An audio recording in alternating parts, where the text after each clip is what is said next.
Hey everyone, how's it going? I hope you guys are having a good one. So, lately I've been talking about the internet censorship stuff in terms of payment processors and the stuff going on in the UK as well. Now, it's been a little bit since I made a video on it. I think the last video I made was talking about Battlefield 6. Great game, by the way. But there wasn't really anything too earth shattering in terms of news and stuff that um, I could cover in time. I do make a video once a week, and it's hard. Like if something came out, it would just be like, okay, I'll just talk about this on the end of the week or whatever, right? But at that time, a bunch of other YouTubers are talking about it, so I feel a little like I don't really want to do that. But this article actually was released today on August 19th, and I saw this pop up about 2 hours ago, I think, and it's from the New York Post. Now, I don't know anything about the reputation of these websites or anything, what you perceive their reputation to be, but it's from the New York Post, and I thought it was a little interesting. It was written by Chadwick Moore. UK free speech crackdown sees up to 30 people a day arrested for petty offenses such as retweets and cartoons. Now, as an American, this is really, really unsettling to see. Obviously, if there's any kind of call for violence or anything, that is a different story. But if it's just like expressing an opinion or a disagreement about something, and even what is considered hateful, that's fine. I'm okay with all of that stuff, just as long as we're not saying, "Hey, let's go out and take X, Y, and Z out. That's a little different.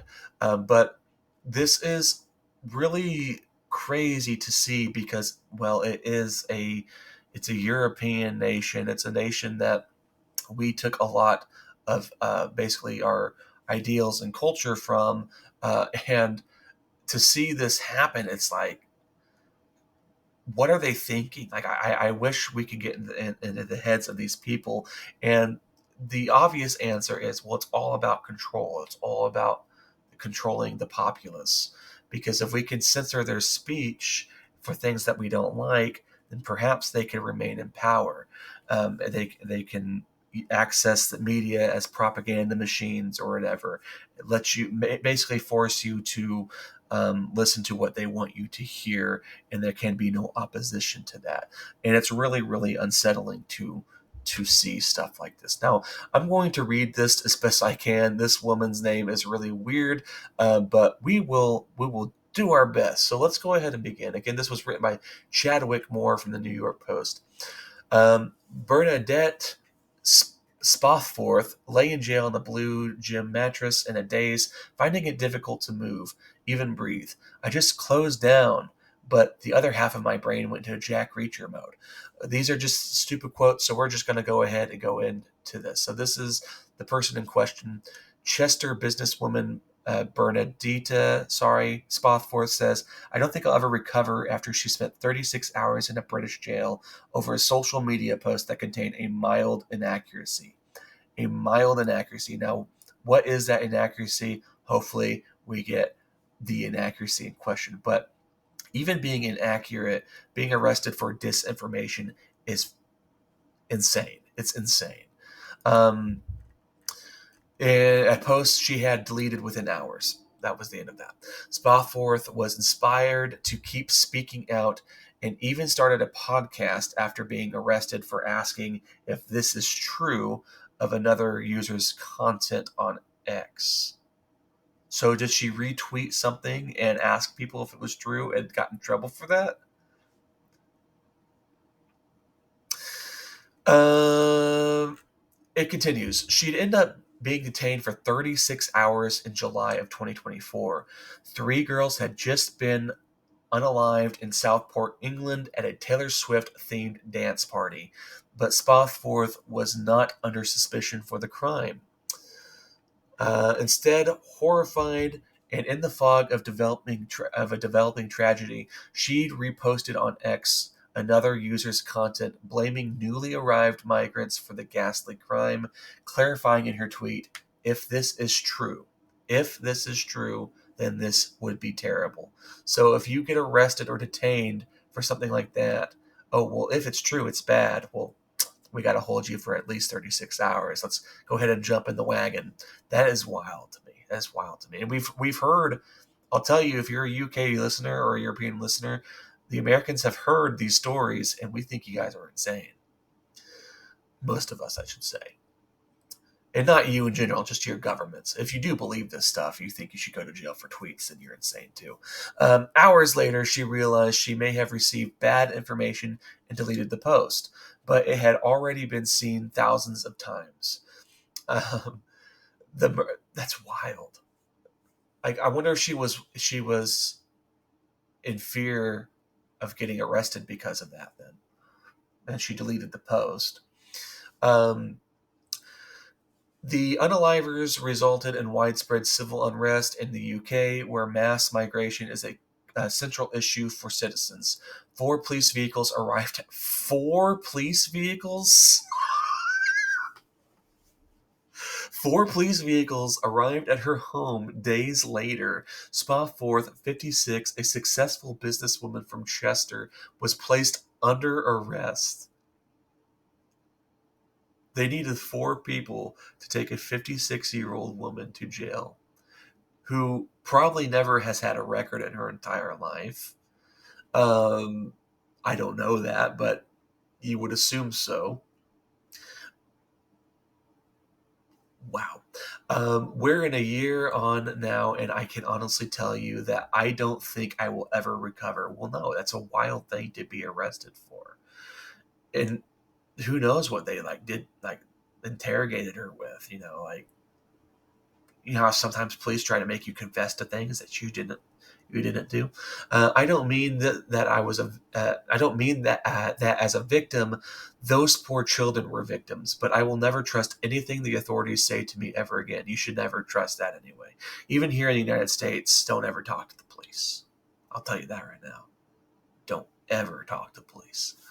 Um, if you need to, say as little as you possibly can. But I recommend never talking to the police. Her story is one repeated almost hourly in the UK, where data suggests over 30 people a day are arrested for speech crimes, about 12,000 a year, under laws written well before the age of social media that make crimes of sending grossly offensive messages or sharing content of an incident, obscene, or menacing character. Okay. Social media continues to be flooded with videos of British cops banging on doors in the middle of the night and hauling parents off to jail, all over mean Facebook posts and agitated words on X. So yeah, you cannot get your opinions out on a social media platform. We see this gentleman here doing the Lord's work. A man in the UK receives a police advisory notice in August of 2025 after authorities learn that the man is planning to attend a protest.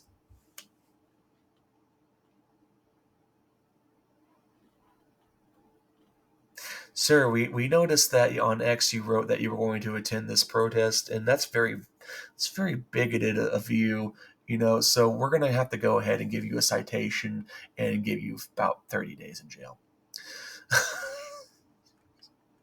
And you can tell, he even thinks this is bogus. Um, Here's another picture of a one of the Lord's Crusaders here. Users have flooded social media with videos of UK police barging into their homes in the middle of the night to arrest them over offensive online posts. Here, a London Metropolitan police officer questioned a man at his door in East London over a complaint he filed about flags.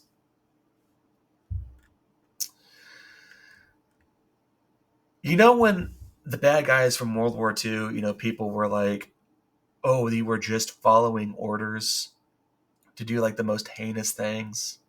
I'm just following orders. I wonder if they ever feel like that way. We're just following orders. That's all we're doing. I personally would not be able to be a police officer if this was a issue. Maxine Allen, a radio producer in um, Hert Hertfordshire. Everything's a shire over there, right? But Hertfordshire was on a Zoom call at home when he saw police standing over his shoulder. They just let themselves in, huh? Police standing over his shoulder from the camera view on his screen. 6 officers came knocking. 6 officers for a mean tweet, probably. Let's see. 6 officers, his partner, Rosalind Levine, okay, I guess she answered the door, thought their disabled daughter had died to haul the couple off over the comments they put. So she thought her disabled daughter had passed away, but no, no. We're going to take you in because, well, the comments you posted in a private WhatsApp group for parents at their children's school. I remember this story. In the chat, the couple had been repeatedly critical of the public school's slow pace to recruit a replacement head teacher. It's shaken the faith of the country I thought I lived in. I never imagined that just by airing your views about how an organization was run, trying to hold people to account in public office, that you get arrested for that. Alan 50 told the Post. So this is what I'm kind of thinking too, like, who deems this to be offensive? Is it the person they are talking about? Is it a random person on the internet? Is it the government? Who is the person that deems these things to be offensive to warrant an arrest? You know, that's what is baffling to me. Now, I'm just a simple Midwestern boy from the United States. I don't know UK laws, but I'll tell you from what I'm seeing, it's pretty stupid. And this is all about control. Once again, you have everybody who are basically of the same hive mind, and they are basically in all of agreement saying, yeah, let's paint these people as alt right or far right or whatever to scare people because, well, the bad guy with the mustache, he was an alt right, a far right lunatic. We don't want another one of those. Well, I'm going to tell you, if you keep doing stuff like this, we're going to probably get another one of those because people aren't going to stand for stuff like this. If you're going to put people in jail for criticizing a public school or whatever, you're going to radicalize people really quick. And with the stuff on the internet that we're seeing now, with this online censorship stuff, it's going to radicalize people pretty quick. If you have a vague law and then it's enforced to an obnoxious and stupid degree, can't pronounce that word, sorry, then it's always going to end in tears. Look at this. You got 1, 2, 3, 4, 5. At least 3 police cars in the back. 5 officers. I'm sorry, 6 officers, apparently. 6 officers turned up at Maxie Allen and Rosalind Levine's house on January to arrest the couple over messages they posted in a private WhatsApp group. This is these officers here. Oh, there's the 6th one right there, just hiding behind everything. He's probably going to ask the people over here if they've said anything offensive to them. But God, I can't even imagine that. Them just coming up saying, "Hey, we saw that you posted a picture of Winnie the Pooh and equated it to Xi Jinping from China. That's offensive to him, so we're going to have to take you in." Oh my gosh. I can't believe this. And I remember this story, but it's just so this is so crazy to see it play out in real time and then also see the UK online censorship stuff happen. Because what they're doing here is already crazy, but imagine you have to take a picture of yourself or give your ID, right? In order to access certain things. So that way they can say, well, this ID is linked to this post. you made this post or you did this, we're going to take you in now because we can prove it's directly linked to you. And who knows what other nefarious things they can do? Because if this is the government, obviously, well, if they want to put certain things on your computer, maybe they can with that stuff. I don't know. That's one thing Tucker Carlson's afraid of. But Allen and Levine's story has shocked the nation, yet the UK government has doubled down on arresting citizens for angry or critical speech, with Starmer's government announcing it's building an elite squad of speech police. You guys picked a winner on that one. And he's the one also that said he is very proud of his speech in the Oval Office when he was, not Oval Office, but in the White House when he was with Trump, right? And J.D. Vance has continuously called out the speech laws in the UK. And on top of all this nonsense, we see here this is the executive order that Donald Trump signed on August 7th. This is basically talking about the payment processor stuff. We see guaranteed fair banking for all Americans. And a lot of this has to do with freedom of speech stuff. It's about, people who search for Trump and MAGA and stuff. They were put on some sort of list and banks wouldn't want to bank with them. Can you imagine? Can you imagine that? Being told no, you can't do this because you don't believe in our political ideology. And this is it, right? This is it. We're seeing how far the left is willing to go to stay in power. And I'm telling you, if this goes on any further, and like, it's going to be V for Vendetta. I think Hasman Gold said that they're speed running V for Vendetta. And with stuff like this is insane. Similar stories abound. In 2018, a man identifying himself as Adam phoned into a British talk radio station, LBC, to describe his encounter with police earlier that year. I'm Asian. I'm Asian myself, and I did this drawing of a mate of mine who's also Asian, and I said, "You look like a terrorist," and he took it really well. He thought it was funny. He told the host. But someone else saw the humorous doodle, took issue, and called the police. Again, who dictates this? All this, like, who gets to dictate if what's offensive and what's not? The government. Obviously it wasn't this person. Now let's read on. But he says months later, Adam and his friend were interviewed by authorities. The friend told cops he laughed at the drawing and wasn't offended. So the friend even said, "I'm not offended. It was of me. I don't care. Like, it was funny." But police still made an official report for a non-crime hate incident and forced Adam to write a letter of apology to his friend, which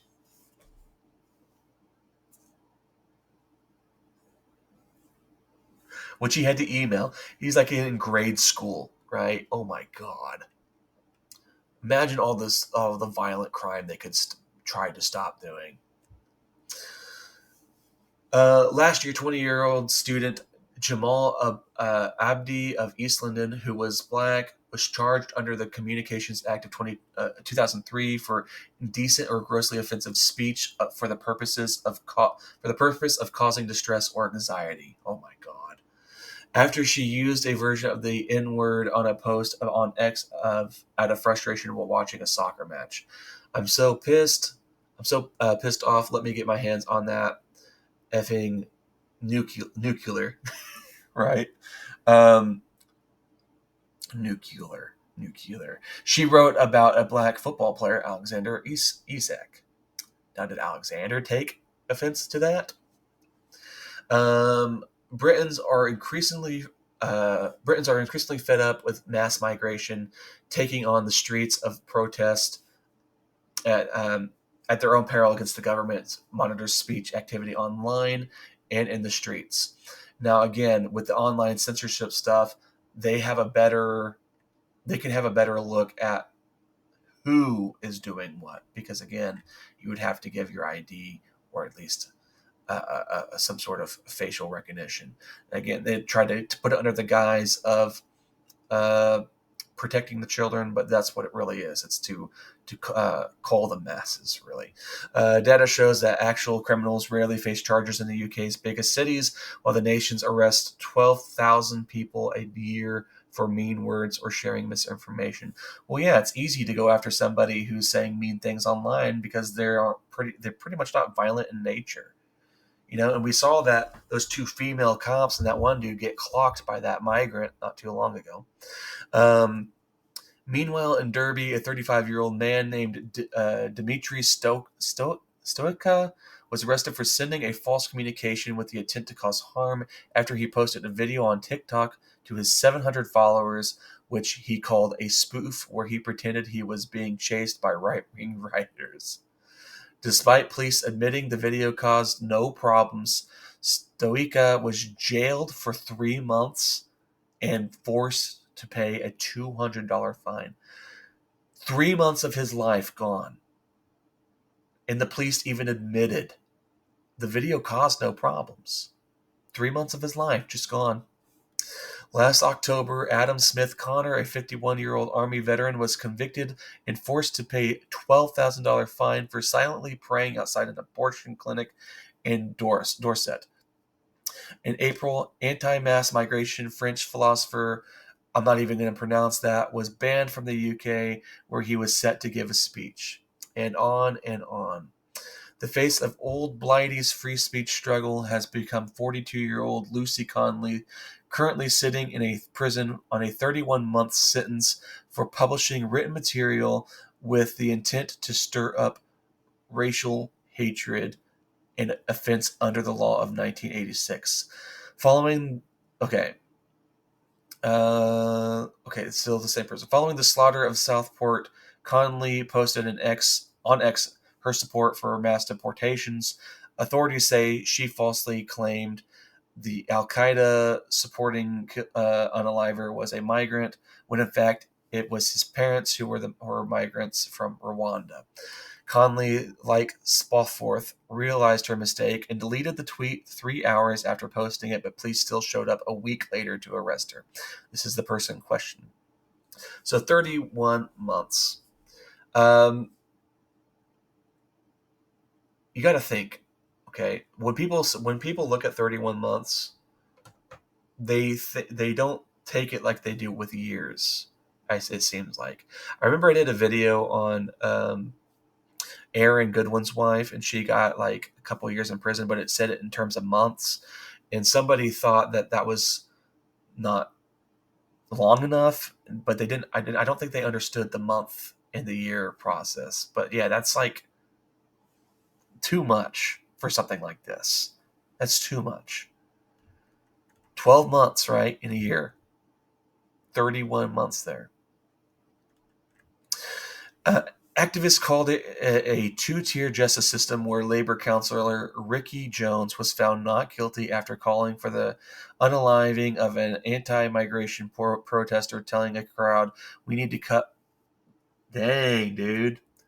That's a call for violence right there, right? I'm not going to even say the rest of that. The stories are so shocking, it's caught the attention of the White House, which has taken... My computer really shot up there. That was really weird. It caught the attention of the White House, which is taking an increasingly aggressive stance against censorship in the Eurozone. In a fiery address at the Munich Secretary Conference in February, Vice President J.D. Vance blasted a crisis of censorship in Britain. On Tuesday, the U.S. State Department, its annual human rights report, slammed British authorities' serious restrictions of freedom of expression, writing that the human rights situation worsened in Britain over the last year, and criticized laws like 2023's Online Safety Act, which is what we're seeing take place now. We consider freedom of expression to be the foundational component of a functioning democracy, State Department Press Secretary Tammy Bruce told reporters, calling Britain's chilling government actions intolerable in a free society. It absolutely is. Let's see how much longer we've got here. I think this is going to go into the protest of the UK people. So let's go ahead and go. But Britain's Labour government has brushed off America's criticism and doubled down since its nebulous and Kafkaesque speech codes. Hopefully I said that right. In the ashes of riots that erupted after the Southport unaliving, Starmer bragged that over 400 people had been arrested and jailed. What a clown! That guy is such a clown, dude. Some for online activity. This July, the Home Office announced it was assembling an elite force of special agents drawn from across the country to monitor speech and social media. We also saw this isn't part of the article, but we did see recently um, the women who were jogging, but they were actually like undercover police officers, and if they get catcalled, they report the vehicle, and the police pull them over. That's wild. Uh, Wild and crazy. Um, Also, this summer, UK government updated its definition of terrorist ideologies that included to include cultural nationalism, singling out Westerners who express concerns over mass migration. Again, you can't talk about it. It makes them look bad, so you can't talk about it. Then last Thursday, a court acquitted Labour councillor Ricky Jones after he was caught on video calling for the unaliving of anti-mass migration protests, telling a crowd, "We need to blank all their throats and get rid of all of them. We need to do it." Speech advocates immediately decried a two-tier justice system, comparing Jones's case to Connolly's. Here we have the anti-mass migration protest turned fiery in Sunderland, England. This was in 2024. Here, this is when he was bragging. Okay, all the police action devoted to mean words is occurring while actual criminals roam the streets of British cities. Of the 33,000 car thefts recorded in London alone last year, only 300 arrests were made, while just 5% of over 40,000 shoplifting incidents reported in London in 2023 led to charges. Yeah, what's easier to do? Go after somebody who made a tweet online, who's probably going to work, being a productive member of society, you know, going after them, whether in the comfort of their own home or trying to find the people who stole a car or beat somebody up on the street or stole a bunch of stuff. What's easier? People tend to go for the easier option, right? And this is crazy. In Britain, there is an increasingly a sense of whatever your problem is, someone else can sort it out for you. Maxie Allen told the Post. It's like Amazon. You click a button, you get a product, and I think people are saying, right, I don't like the situation. I'll call the police. They can shut these people up. Exactly. If you find something offensive, you can just tell the police you find it offensive and they'll investigate it, right? Because it doesn't seem like it, at least right now, it seems like it's only people who have a more right-leaning political ideology that are getting in trouble. As the boot of the government or the soft tyranny of busybodies continues to stomp on the throats of everyday Brits, many aren't backing down. When Spawforth got home from jail, she was forbidden under her bail conditions from engaging on social media, not that she wanted to at the time. I guess my arrest took the attention off the real reasons for the riots and it gave them a scalp because, excuse me, in the UK, what's happening, particularly with the silencing of speech, is that if the government can shut people up, they don't have to deal with the underlying issues, she told the Post. Exactly. If we tell you can't talk about it, then you can't come after us. And that would protect them in elections, right?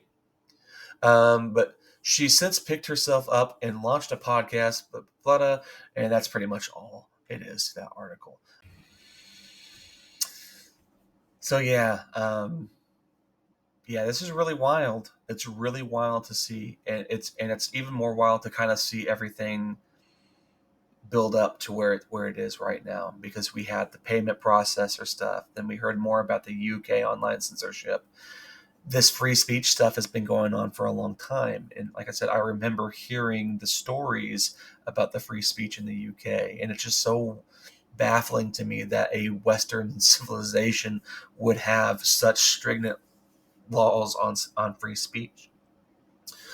Um, my big thing is the whole incitement of violence. If you try to incite violence, then yeah, that should be a cause for arrest or concern at least, and maybe a probe into it. But we saw even there was the gentleman who was on the opposite side of the quote unquote right, the anti-immigration. He was going after the anti-immigration activists, I believe. Um, Saying that we should take him out of the equation, and they let him go. And this leads me to believe that this is put in place so they can make it a one-party system where everyone in the government can share their beliefs and values freely, but anyone in opposition to them is considered a criminal.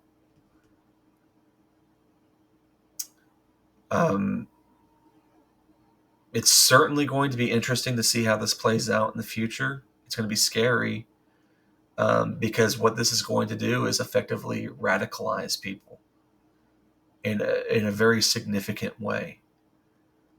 Um, One of the things I remember Jordan Peterson saying on Joe Rogan's podcast a long time ago, and I'm going to say it to the best of my ability because I don't quite remember, but he said something about, we've already seen what happens when the right goes too far. We got that with World War II, with the mustache man, the small mustache man, right? We haven't quite seen what happens when the left goes too far. And what we're seeing right now is a lot of the organizations on the left in government in Europe and even here, they are all 100% in censoring speech they don't agree with. And it's just crazy to me that the government is spending time and resources on going after people's Twitter thoughts or WhatsApp messages and even stupid drawings that it didn't even offend the other person that the drawing was of, but they're not going to want to put in the time and effort to go after the actual criminals. They don't want to take the time to go after the migrant criminals. And to me, as an outsider looking in, it seems like the reason being is because, well, it makes them look bad. And most people out there would probably agree that anything that makes you look bad, you're going to want to sweep under the rug. And how can a very powerful government sweep something under the rug? Make laws to say you can't talk about it. They get the media in on it if they have the same values. Force the media to do it. It's scary. It's really scary. And I think that we're going to see a major radicalization of people. And we'll see. But that's pretty much all I have. I'm sorry the video went on for as long as it did. It is what it is. But the whole article just baffled me. If you liked the video, please leave a like. If you didn't like the video, I appreciate you. Thank you for watching for so long. Please subscribe if you want to. It would really help me out. I got 50 subscribers. It's a goal I never thought I'd achieve. I really thank each and every one of you. I try to make a video every week if I can. It's a little harder now with the newborn in the house, but I try to manage somehow. But again, the fact that you guys actually like what I do or like my content or along with me on this journey, it really it means an awful lot to me, an awful lot. And I appreciate all of you. So, with that being said, I'm going to go. I hope you all have a good one. I hope you all take care. God bless.